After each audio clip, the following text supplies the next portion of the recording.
আমাদের চিরাচরিত একটি অভ্যাস হচ্ছে অন্যের কথায় কান দেওয়া এবং ওই অনুযায়ী নিজেকে কারেকশন করা বা তার মতো করে বানিয়ে ফেলা। হ্যাঁ, বাংলাদেশের মেকআপ আর্টিস্ট তাসনিম তমা তিনি বডি শেমিংয়ের শিকার হয়ে কিটো ডায়েট করা স্টার্ট করেন এবং এতটা ভয়ঙ্করভাবে স্টার্ট করেন তার শরীরের ওজন অস্বাভাবিকভাবে কমতে থাকে এবং একটা সময় গিয়ে কিছুদিন আগেই তিনি মারা গিয়েছেন। প্রথম ভুল সেটি হচ্ছে তিনি মানুষের কথায় অতিরিক্ত কান দিয়ে ফেলেছিলেন এবং সেটি নিজের উপরে নিয়ে ফেলেছেন। দ্বিতীয় ভুল, উনি যে মেনটেনেন্সটি করতেন বা কেটো ডায়েটটি করতেন সেটি এতটা ড্রাস্টিক পর্যায়ে নিয়ে গিয়েছিলেন সেটি তার বডি আর নিতে পারেনি। আপনি যদি ফিট হতে চান, stay fit, but you have to maintain your self.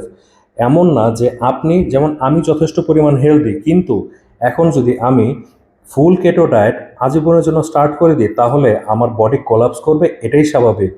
সুতরাং আমরা অন্যের কথায় কান না দিই। হ্যাঁ, দেব না কেন, যতটুকু দরকার অতটুকু। আমার যেভাবে আমার বডি কিংবা আমার মাইন্ড যতটুকু নিতে পারবে ঠিক ওইভাবেই আমি আমাকে স্লোলি কারেক্ট করব। মানুষের কথায় কিচ্ছু আসে যায় না।